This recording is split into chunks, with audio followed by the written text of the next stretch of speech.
बिस्मिल्लाहिर्रहमानिर्रहीम। अस्सलाम वालेकुम dear students. FSc first year की बायोलॉजी की लेक्चर सीरीज़ में आज से हम चैप्टर नंबर 2 स्टार्ट करने लगे हैं, जिसका नेम है biological molecules and our topic number 1 is introduction to biochemistry. Before moving on towards our lecture, मैं आपसे एक बात कहना चाह रहा था कि ये लेक्चर्स मैं पावर पॉइंट पे बनाता हूँ, तो इसलिए मैं इनमें बहुत ज़्यादा मटीरियल नहीं डाल सकता।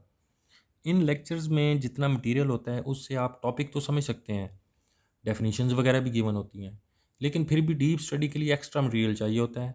तो उसके लिए मैंने क्या किया है कि 9th 10th 11th 12th की क्लासेस के लिए अलग अलग व्हाट्सएप ग्रुप्स बना लिए हैं, जिनमें मैं solve past papers, guest papers, question answers and MCQs वगैरह सेंड करता रहता हूँ। तो अगर कोई स्टूडेंट वो ग्रुप ज्वाइन करना चाहे तो अपनी क्लास के हिसाब से वो ग्रुप ज्वाइन कर सकता है। सब व्हाट्सएप ग्रुप्स के लिंक्स मैं डिस्क्रिप्शन में दे दूँगा। फिर भी अगर आपको कोई प्रॉब्लम होती है व्हाट्सएप ग्रुप ज्वाइन करने में, तो ये नंबर गिवन है, आप व्हाट्सएप पे मैसेज करेंगे तो आपको ग्रुप में ज्वाइन कर दिया जाएगा। टॉपिक की तरफ चलते हैं। Bio chemistry. बायोकेमिस्ट्री बायोलॉजी की एक ब्रांच है जिसमें हम केमिकल कंपाउंड्स या केमिकल कंपोनेंट्स जो लिविंग ऑर्गेनिज्म की बॉडी के अंदर पाए जाते हैं, for example proteins, lipids, fats वगैरह वगैरह, या फिर जो केमिकल प्रोसेसेस लिविंग ऑर्गेनिज्म की बॉडी के अंदर परफॉर्म हो रहे होते हैं, for example photosynthesis, respiration, digestion वगैरह वगैरह, उसकी स्टडी को बायोकेमिस्ट्री कहते हैं। बायोकेमिस्ट्री की डेफिनेशन गिवन है। Biochemistry is a branch of biology which deal with the study of chemical components and chemical processes in living organisms. अगर हम वर्ड बायोकेमिस्ट्री को देखें तो ये दो वर्ड से मिलके बना है, बायो एंड केमिस्ट्री। इससे ऑब्वियसली क्लियर है कि बायोकेमिस्ट्री साइंस की दो फील्ड्स यानी कि बायोलॉजी एंड केमिस्ट्री का इंटरकनेक्शन है। बायोकेमिस्ट्री बायोलॉजी की एक इम्पॉर्टेंट ब्रांच है जो कि अदर ब्रांचेस ऑफ बायोलॉजी के साथ डायरेक्टली रिलेटेड है। अगर हम बायोलॉजी की अदर ब्रांचेस को स्टडी कर रहे हैं, फॉर एग्जांपल एनाटॉमी को या फिजियोलॉजी को, तो हमें बायोकेमिस्ट्री की बेसिक्स ज़रूर पता होनी चाहिए। वाई? बिकॉज लिविंग ऑर्गेनिजम्स किस से बने हैं? ऑब्वियसली एलिमेंट से या मॉलिक्यूल से। तो इसलिए बायोकेमिस्ट्री का बहुत गहरा ताल्लुक है अदर ब्रांचेस ऑफ बायोलॉजी के साथ। ऑर्गेनिजम्स के अंदर दो तरह के कंपाउंड्स पाए जाते हैं, ऑर्गेनिक कंपाउंड्स या इनऑर्गेनिक कंपाउंड्स। या फिर हम ऐसे भी कह सकते हैं कि कंपाउंड्स बेसिकली दो टाइप्स के होते हैं, ऑर्गेनिक कंपाउंड्स और इनऑर्गेनिक कंपाउंड्स। ऑर्गेनिक कंपाउंड्स ऐसे कंपाउंड्स जिनमें कार्बन एंड हाइड्रोजन एटम दोनों एक साथ प्रेजेंट होंगे, उनको हम ऑर्गेनिक कंपाउंड्स कहेंगे। ये मोस्टली लिविंग ऑर्गेनिजम्स में या लिविंग थिंग्स में पाए जाते हैं, for example protein, lipids, carbohydrates, ये सब ऑर्गेनिक कंपाउंड्स हैं। इनऑर्गेनिक कंपाउंड्स ऐसे कंपाउंड्स जिनमें कार्बन एंड हाइड्रोजन एटम एक साथ नहीं होंगे। अगर कार्बन एटम होगा तो हाइड्रोजन नहीं होगा, अगर हाइड्रोजन होगा तो कार्बन एटम नहीं होगा। अगर कार्बन और हाइड्रोजन एटम दोनों एक साथ आ जाएं तो वो इनऑर्गेनिक कंपाउंड्स नहीं होंगे, बल्कि वो ऑर्गेनिक कंपाउंड्स की कैटेगरी में चले जाएंगे। Inorganic compounds mostly non living things में पाए जाते हैं। इनकी examples water, salt, acids, basis, H2SO4 वगैरह वगैरह इनऑर्गेनिक कंपाउंड्स कहलाते हैं। Moving on, metabolism.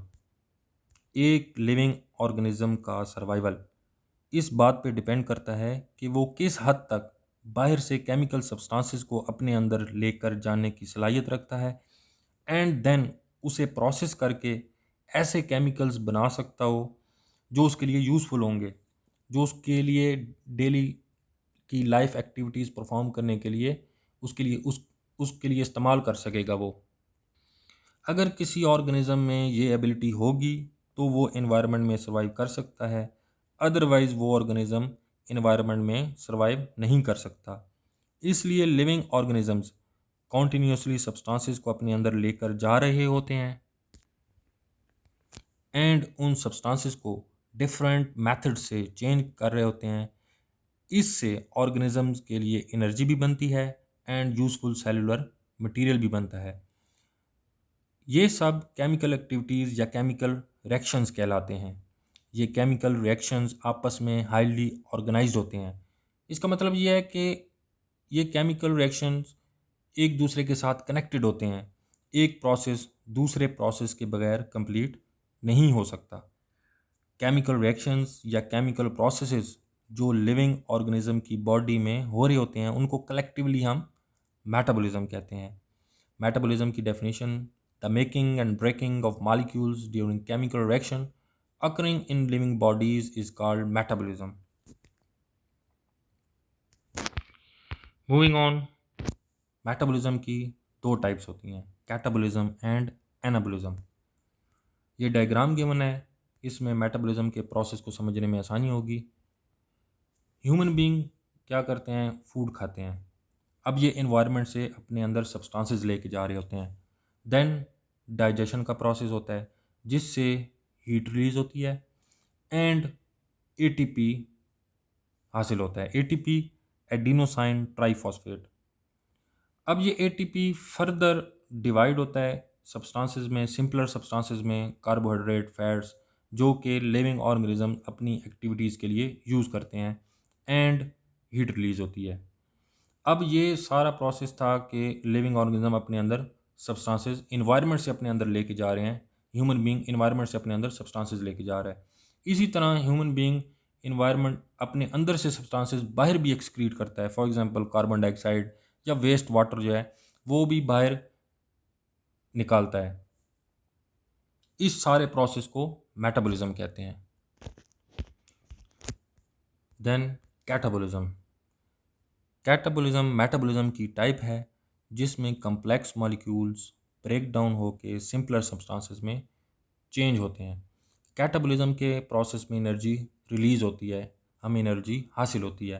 कैटाबॉलिज्म की definition: the type of metabolism in which complex substances break down to form simpler substances is called catabolism. Then anabolism. Anabolism metabolism की एक type है जिसमें simpler substances combine होके complex substances बनाते हैं।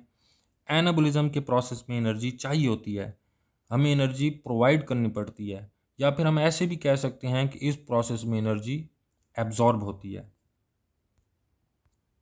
Then diagram. इस diagram को देखते हैं तो कैटाबॉलिज्म के मॉलिक्यूल्स ब्रेक डाउन होके स्मॉलर यूनिट्स में डिवाइड होते हैं एंड एनर्जी रिलीज होती है। And contrary to this, anabolism के प्रोसेस में स्मॉलर यूनिट आपस में कंबाइन होकर एक लार्जर मॉलिक्यूल या कम्प्लेक्स मॉलिक्यूल बनाते हैं और हमें एनर्जी प्रोवाइड करनी पड़ती है, एनर्जी एब्जॉर्ब करता है ये process.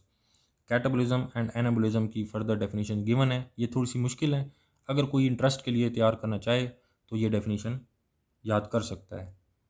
That's all for today. मिलते हैं इंशाल्लाह नेक्स्ट लेक्चर में। कोई क्वेश्चन हो तो आप व्हाट्सएप पे पूछ सकते हैं। Thank you. अल्लाह हाफिज़।